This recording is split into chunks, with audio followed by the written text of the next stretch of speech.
And another door opened, and I went in, and there I beheld the wealthy and the powerful.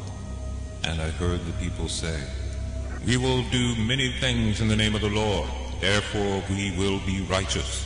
But we will not clothe ourselves with humility and shame like Yeshua did. We are above bearing reproach. Yeshua did all of that for us on the cross, therefore we never have to suffer. No cross for us." And I wept. I wept when I saw this and said, "It is in their hearts to rule, but not to serve." And regarding these people, I heard from their lips, "We are the Lord's people." But I saw their hearts saying, "We love the world, and we must always be better than others, and pay attention to me." I saw hidden motives and tickle our ears.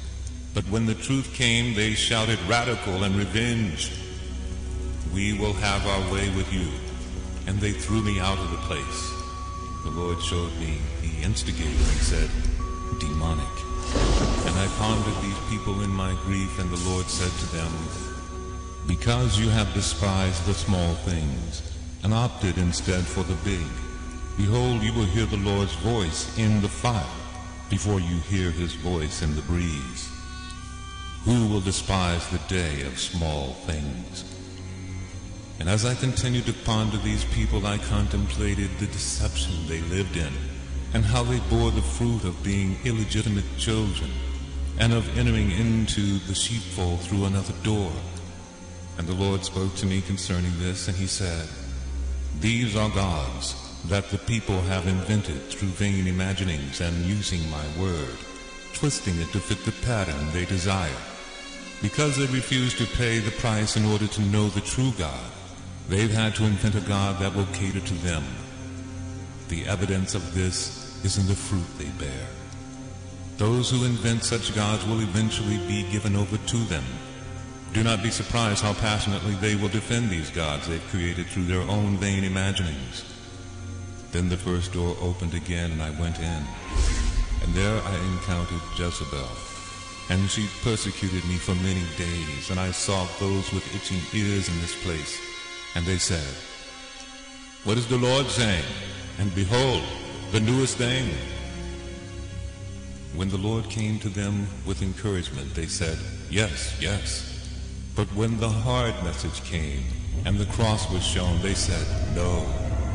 And they turned to ice. And I said to myself, what is it with these people? They show interest, but only when the message is easy.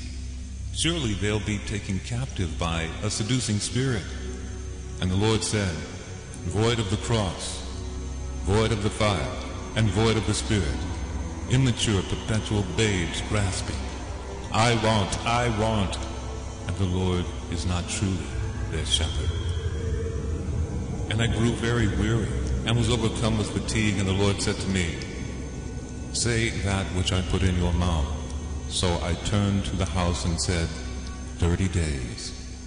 And at the end of those 30 days the Lord released me and said, "Run."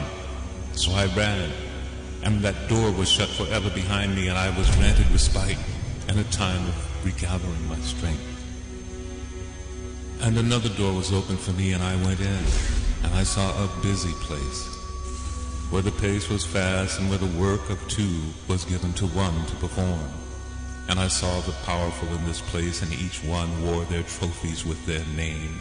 And I saw the poor, and how they were worked like slaves, and given no respect. I saw the proud and the powerful lord it over them, saying, "We've earned this right to treat you this way, and disrespect us and you will die." And among the powerful were those who spoke of the Lord with their lips. And the Lord said, "They cry to me for a Savior, but reject me as master. Behold, their master is their own heart." And I saw those who call themselves the Lord's people busy scurrying to and fro in order to placate their heart's desires for more. When the Spirit of God came upon me, and I asked them if they were concerned about the future and of the Lord's judgments coming, they scoffed and laughed and said, "I fully intend to be raptured out before those things happen.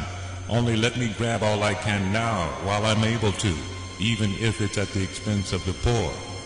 And I said, kingdom builders, but not true kingdom builders.